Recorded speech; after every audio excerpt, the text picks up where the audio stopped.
Hello everyone, my name is Sachin and I was here also in this room many times before, but as Noora, today I am coming here in a different avatar. So we have this company which is called Ukumi. So Ukumi stands for Universal Knowledge and Understanding of Media. And if you want to understand media, one way to understand media is to transcribe it. I think many people have talked about it.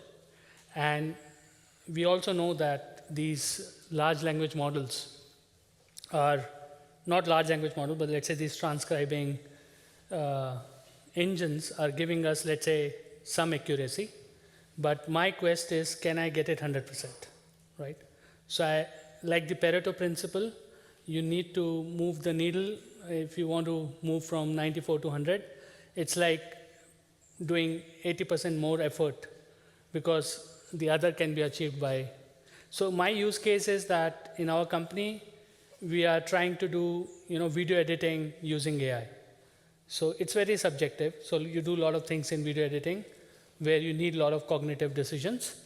And we have found that, let's say you're building a YouTube short, you care about that the caption that you have should be 100% accurate. So we have talked to many creators. They spend 10 to 20 hours correcting transcripts of their video. And I can explain you that. So for example, this is the Hugging Face leaderboard. Sushant was just showing you Hugging Face. So the top model here, you can see it has an average word error rate of 6.5. What does that mean for people who want accuracy? So if I'm speaking right now, it's 150 words per minute on average, which means if we were to throw this to Whisper or any other model, you'll get 9 mistakes. So I have to read 150 words to find those 9 mistakes, which means if I have a 1-hour podcast, I have to find 500 mistakes, which is quite a number. And I think we had some friends from the medical side. I think they are even up for a difficult challenge. So let's just talk about what are these mistakes. So people, sometimes don't zoom in. What does word error rate mean? I think Sushant hinted on it. So there are 3 kinds of mistakes that happen. One is a word drop. So you spoke it, but the transcription software did not write it. Word insertion. You did not speak it, but the word is being inserted by the transcription.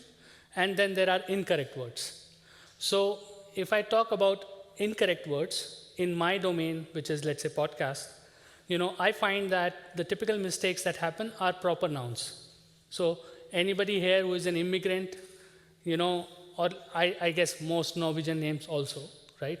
They would not be right when it's transcribed because it's, heavily built on English, American data. So you're getting names of people or names of things incorrect. This is the one kind of large mistake that you see. And if you're dealing with things like podcasts, people are very emotional about their faces and their names.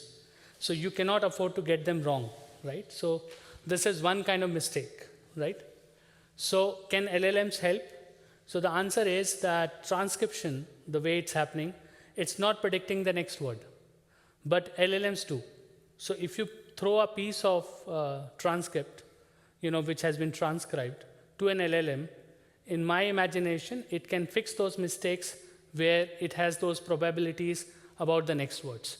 But if we have an opportunity of window to engage the user, we can also ask them, what is this video about? So in the case of podcasts, we already know who is the guest to be interviewed. So many people have a lot of profile data about the people. So they can just put in, and LLM can actually do the rest. Meaning, if I know the name of the person, it can be corrected all over. So these are the 2 opportunities for me using LLMs here. So just to give you an example, I was asking somebody to give me their model. This was Hindi language. So this company does around 5 million robocalls every day. So I asked them, can you give me a model? So I transcribed the speech of a very small audio. So this is the model M1 you see. So the mistakes it made was 8.03, meaning 8 mistakes in total. So if I throw this to GPT, it gives me 4 corrections, right? The model I was using in our company, it was able to transcribe this with an error rate of 4.35. But if I throw this to GPT, I get 2.34, right? So we have moved the needle, let's say from 94, let's say we are 97. But the last 3% gets even more difficult, right? So how do we go there, right? So then we build this. So our quest was that, can we build a transcript editor where you could fix these mistakes? Let's say in 5 minutes, can you fix 3 hours of audio, right? So what was our idea here? That we will take the transcript, chapterize it, so that it's easy for you to look at it. Then you build a glossary. So like I talked about this name entity, because then it's easy for people to go through which are the proper nouns that are incorrect. Then we can also give LLM a context, and then the user can use it. So we haven't launched this. Our idea is that, at least my imagination is that if I give this out for free, then the world should come, at least the ones who want to fix their transcripts. And what will happen then? I will create a lot of data sets where I have a version which is done by the transcription engine and a version where humans have contributed. I think that's like a golden data set in that sense, right? But what is even more interesting here, so you could start to look at details that are given by a transcription engine. So here you see is a transcript, word by word, and here you see the start time, end time, confidence. So I also found that if I don't want to send in a verbose way the transcript, I could take the low confidence candidates here, because those are the easy ones to correct. Then I could also look at, how are these words? Are they like monosyllable, with 2-syllable, 3-syllable? And what is the average duration, of their start time and end time? So I didn't find that many interesting ideas investigating this. But then one of our researchers, he said, how about we compare transcript of 2 different engines, right? And this was a unique opportunity for us. So if, let's say, I have one engine which is transcribing, the another engine which is transcribing, and if I'm able to compare both the transcript, then if there is a difference, then one of the engine is to be wrong, right? And that is my opportunity. Let's say either I can throw it to human or to LLM and say, what do you think of this mistake? So ultimately what I'm saying, that if you have a 1 hour audio, and if I have, by this number of 150 words, 9,000 words to look at, which of you would be willing to read 9,000 words? So how about I come up with a heuristic and say, hey, by the way, I think this is incorrect. Now I can ask this to LLM, or I can ask this to you. So I think the ingenuity here is that how do you find what could be incorrect? But what is the challenge here in this approach?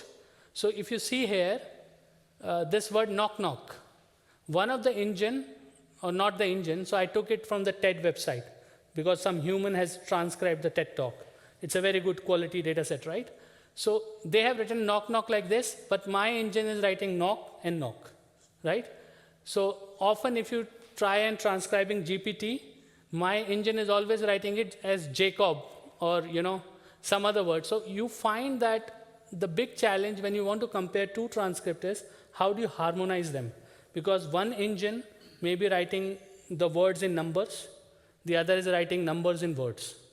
So you have to do a lot of pre-processing, but if you're able to do that, what is the opportunity that you can find those mistakes that you can offer to a human or to a LLM to correct?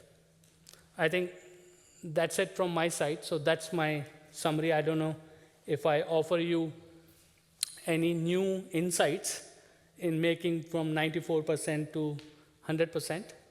And if you are interested in doing that, you can contact me. So I'm also looking for some smart minds to build this. Thank you.